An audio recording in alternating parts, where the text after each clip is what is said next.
Welcome back to this week's edition of The Home Straight. Happy Inter-Dominion Grand Final Week to all of those who celebrate. Chris, it's set to be a really great night on Saturday night, isn't it? Yeah, no doubt about that, Taylor. We've finally reached the peak of the carnival and we've got 5 Group 1 races on Saturday night to be determined. The 2 Inter-Dominion Grand Finals, the Pacers, the Trotters. Leap to Fame, looking to overcome a second line draw. He'll wear saddlecloth number 11, Captain's Mistress, courtesy of her victory of the Rising Sun. She lines up. She was able to take out the Kevin Thomas 4-year-old feature last week, and she's got barrier number 6. Now, here's a little stat about Leap to Fame. 14 horses have been able to beat Leap to Fame. 3 of those horses have done it multiple times, but there is not one horse in this Inter-Dominion Grand Final that has ever beaten Leap to Fame. Captain's Mistress has only been beaten once this year. That was in the Miracle Mile. Who won that race? Leap to Fame. They're clearly the top 2. So I'm going to ask you the question, Taylor. Can he do it? Can he make it the Inter-Dominion Albion Park three-peat of Inter-Dominions? Or do you think the mare can really test him and even beat him? Personally, I think Larry will get the job done. Okay, I'm with you. Yeah. And I think he's more than backable right now as well. Now, with the Trotters, Gus went under last week and that threw all the markets into a bit of a spin. We had the barrier draw on Monday. He landed a perfect gate barrier too. So as a result, he's easily been restored as the clear favourite. At one point, he was as short as $1.40 to win the final following that barrier draw. He went under last week, finishing 4th. Sectionally, couldn't have done any more, chasing home RC Phoenix, the defending champ, who made a timely return to the winner's circle. That was his first win since winning the Inter-Dominion Grand Final last year.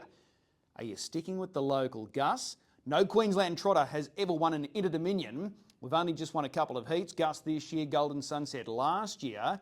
Or has RC Phoenix made that return really at the right time? Can he go back to back? Personally, I think Gus can get the job done from the barrier. Yeah. You're a one-eye Queenslander.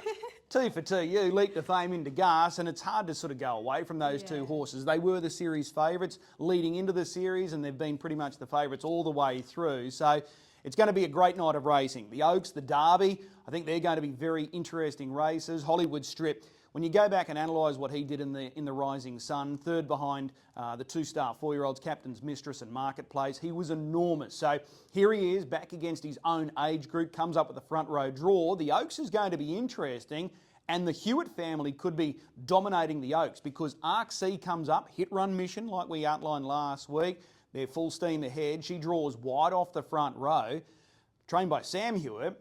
The main danger looks like being last week's Oaks qualifying winner in Sparkling Sea, trained by David, which is Sam's father, and to be driven by Brad, which is Sam's brother. They could be the 2 fillies fighting out this finish. So we look forward to that feature on Saturday night, and probably the personal race for me, which is the best race, is the Group 1 Golden Girl for the mares. I think this is going to be a great race. I keep smiling, looking to go back to back, but she's got another horror draw here on Saturday night, gate 7.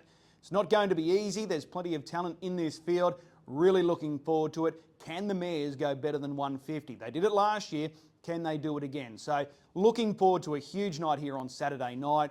Big coverage as well. If you haven't got your tickets and you want tickets, contact Taylor here at the club. She'll be able to help you out, but it's going to be a massive night. And don't forget, we've got the Legends Lunch on Friday afternoon, which will be followed by the Calcutta, and you can still get tickets, right? Yes, you can. Okay. Go to thecreek.com.au/Inter-Dominion and you can secure your tickets. It's the easiest way. Yeah.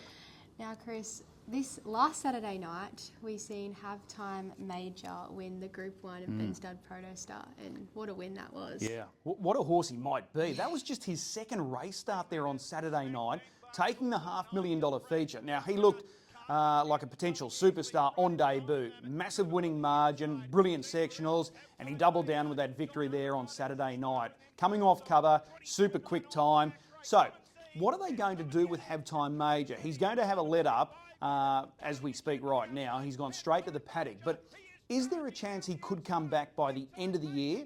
Perhaps. He is staked for the New Zealand Sires Stakes. If Gus wins the Inter-Dominion, he could be going back because he won the Group 1 double over there during Cup Week. Does Halftime Major accompany Gus on that trip? He is owned by Ross Patrick, who also owns Gus. So just wait and see there. Or do they give him a really good break and then just aim at all the Derby features coming up next year. That's going to be interesting, but he looks like being one right out of the box. He's bred to be good. He's a son of Art Major. He's got that real presence about him. So here's hoping he might be the next superstar for Queensland. Definitely. You have an update on Jack Wheel Kid, Chris? Yeah, we're not going to see him for the rest of the year. This is the horse that was purchased for good money. He was able to take out the Wayne Wilson Memorial Paleface Adios Classic. At his only start for Jason Grimson, he was scratched out of the Proto Star last week, just had some lameness issues. He's going to spell. In fact, he's already arrived at Enbrook here in Queensland, so he's going to have a good spell. So we'll be looking at the Derbies for him next year. So we won't see him race again this year, which is a little disappointing for his new connections, but they've got a lot to look forward to. He's a young horse, so here's hoping he'll be back for the Derbies. For sure. What about Tokyo Rose? Tokyo Rose is done. She was the scratching last week out of the Fleur de Lille. So just a little bit of a setback in track work leading into that race. Connections have decided to retire her, so she is Kiwi owned, so she's going to return to New Zealand. Very valuable broodmare. She's by Captain Treacherous, so there's a number of options for their Connections, which way they're going to go this coming breeding season, but we won't see her at the track anytime soon. And Tilly Dunnage? Tilly Dunnage, not good news. She was the beaten favourite in the JC McMullen last week. She copped that early check and she ended up doing a bit of damage to her tendon. So it's unlikely that she'll race again because of that damage to her tendon. It's really unfortunate for Connections because that's the first time she's been beaten since coming here to Queensland. She was the favourite for that race last week. So really unfortunate that her racing days may be over. Do you have some information on Ragazzo Di Tilly? Yeah, he was a strong trial winner Tuesday afternoon. Now, it looks like his future may lie in North America. He's done a splendid job for Darren and Angus Garrard. He was really sharp in that trial today, a tick over 52, coming off speed. He's a son of changeover.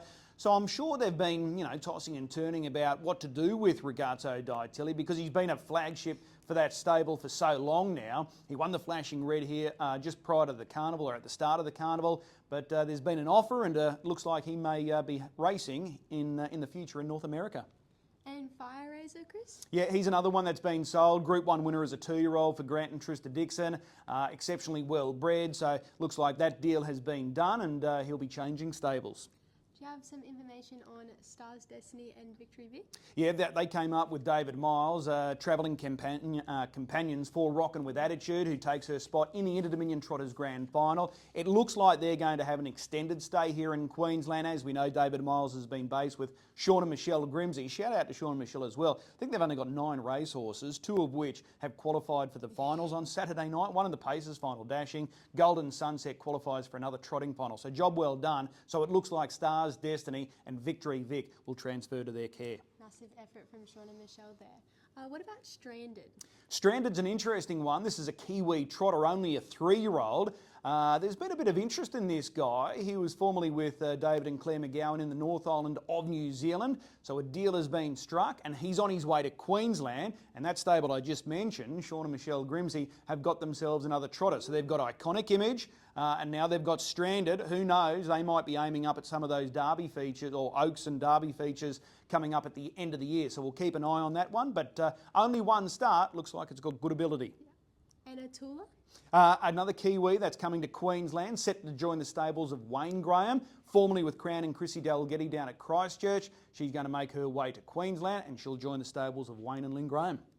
And do you have an update on Gary Bond, Chris? Yeah, I do, and it's good news as well. So most were thinking he would be out probably until early next year. He's determined he's going to make a driving comeback by the end of the year. So I think the doctors, the specialists were saying 6 to 8 months. Yeah. He's going to beat that, he said. He's determined to get back in the bike before Christmas, so we'll wait and see. But hopefully everything goes to plan as far as the recovery is concerned and we'll see him back on the track sooner rather than later because before that accident, he was in really good form. So his partner Alex Johnson still has the team going exceptionally well. So let's see if he can make it back before Christmas time. Wishing him a very speedy recovery. I think that's all we have this week, Chris. So Gus and Leap to Fame for you? Yes. So, who are you picking? Yeah, yep. Gus and Leap to Fame for me. Come on, the Queenslanders. We didn't have much hope last week. No, so. we've got to bounce back. Yeah. Anyway, I'll see you in the bistro. Absolutely.